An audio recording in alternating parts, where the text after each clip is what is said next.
আমন্ত্রণ news 24 sports লাইটে আপনাদের সাথে আছি আমি শাহরিয়ার বাবু। চলুন দর্শক জেনে নেই আজকের খবরের বিস্তারিত রিপোর্টের বাকি অংশে। বাংলাদেশ দলের পেস বোলিং কোচের দায়িত্বে রয়েছেন আন্দ্রে অ্যাডামস। গত ফেব্রুয়ারিতে টাইগারদের কোচ হয়ে আসার পর অ্যাডামসের সঙ্গে 2 বছরের চুক্তি করেছিল বিসিবি। সেই হিসেবে চ্যাম্পিয়ন্স ট্রফিতেও তিনি বাংলাদেশের পেস বোলিং কোচের দায়িত্ব সামলেছেন। তবে 1 বছর বাকি থাকতেই অ্যাডামসের সঙ্গে বিচ্ছেদের পথে হাঁটছে বিসিবি।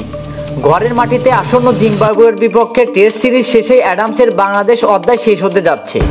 মূলত তার কাজে পরিপূর্ণভাবে খুশি নয় বিসিবি, যে কারণে অ্যাডামসের জায়গায় কয়েকজন সম্ভাব্য নতুন বিদেশি পেস বোলিং কোচের সঙ্গে কথা বলেছে বিসিবি। এর মধ্যে 2টি নাম বেশি শোনা যাচ্ছে, ওমর গুল এবং শন টেইট। ঢাকা পোস্টকে বিসিবির সিইও নিজামুদ্দিন চৌধুরী সুজন নিশ্চিত করেছেন কয়েকজনের সঙ্গে যোগাযোগ করা হয়েছে, তবে এখনও নিশ্চিত হয়নি কে হচ্ছেন তাসকিন রানাদের নতুন কোচ। শীঘ্রই জানা যেতে পারে নতুন পেস বোলিং কোচের নাম। যে কোচদের সঙ্গে কথা হচ্ছে তার মধ্যে রয়েছেন পাকিস্তানের সাবেক তারকা পেসার ওমর গুল, অস্ট্রেলিয়ার বিশ্বকাপ জয়ী পেসার শন টেইট, পাশাপাশি বাংলাদেশের সাবেক পেস বোলিং কোচ অ্যালান ডোনাল্ডের সঙ্গে কথা বলেছে বিসিবি। বাংলাদেশ দলের পেস বোলিং কোচ হিসেবে বিগত কয়েকদিন ধরেই আলোচনায় আছে সাবেক অস্ট্রেলিয়ান পেসার শন টেইটের নাম।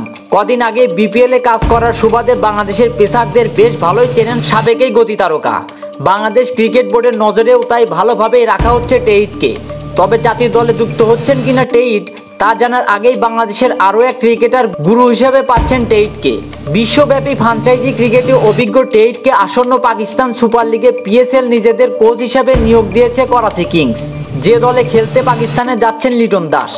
বাংলাদেশি তারকার সঙ্গে শন টেইটের দেখা হচ্ছে সেখানেই। ফেসবুকে নিজেদের ভেরিফাইড পেজে দেওয়া এক বার্তায় শন টেইটকে কোচিং প্যানেলে নেওয়ার বিষয়টি নিশ্চিত করেছে করাচি কিংস। শন টেইট অবশ্য করাচি কিংসে কাজ করবেন রবি বোপরার ডেপুটি হিসেবে, সঙ্গে সামাল দেবেন পেস বোলিং বিভাগ। স্বাভাবিকভাবেই লিটনের সঙ্গে টেইটের বোঝাপড়ার জায়গা কিছুটা কমই থাকছে।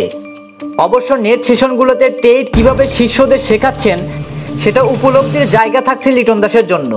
2007 সালে অস্ট্রেলিয়ার বিশ্বকাপ জয়ী দলের সদস্য ছিলেন শন টেইট।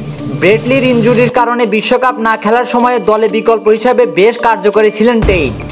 নাথান ব্যাকেন এবং গ্লেন ম্যাকগ্রার সঙ্গে ছিলেন পেস বোলিংয়ের মূল ভরসার জায়গা। যদিও ইনজুরির সঙ্গে সখ্যতার কারণে ক্যারিয়ার খুব বেশি লম্বা করা হয়নি তার। 2021 সাল থেকে পুরোদমে কোচিং পেশায় চলে আসেন টেইট। এর আগে ইতিমধ্যে আফগানিস্তানের পেস বোলিং পরামর্শক হিসেবে কাজ করেছেন তিনি। বিপিএলের এবারের মৌসুমে চট্টগ্রাম কিংসের প্রধান কোচ হিসেবে কাজ করেছেন শন টেইট। এদিকে বাংলাদেশের সাবেক আরেক পেস বোলিং কোচ ওটিএস গিবসনের সঙ্গেও নাকি কথা হয়েছে বিসিবির। তবে শেষ পর্যন্ত গুল কিংবা টেইটের মধ্যে যে কেউ একজন হবেন কোচ, এমনটি জানা গিয়েছে। যদিও ক্রিকেটারদের পছন্দের তালিকায় সবার আগে ডোনাল্ড। এর আগে ডোনাল্ডকে বোলিং কোচ হিসেবে নিয়োগ দিয়েছিলেন 2022 সালের মার্চে।